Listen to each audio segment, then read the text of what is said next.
ce mi-a picat de la Skin Case-uri. Pardon, nu le-am deschis pe episod, dar în fine.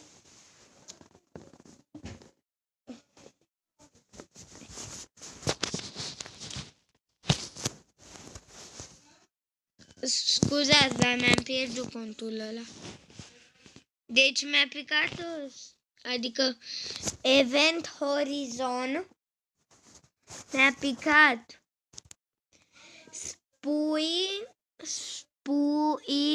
It Long Hair, Leu Hair și mai mi-a picat și, deci, Gumball Hand Gun, adică stai,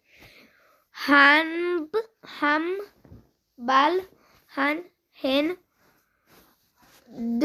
Gun.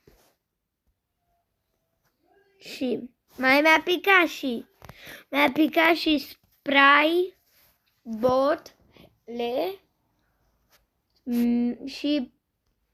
și mi-a picat și fin of Hurt.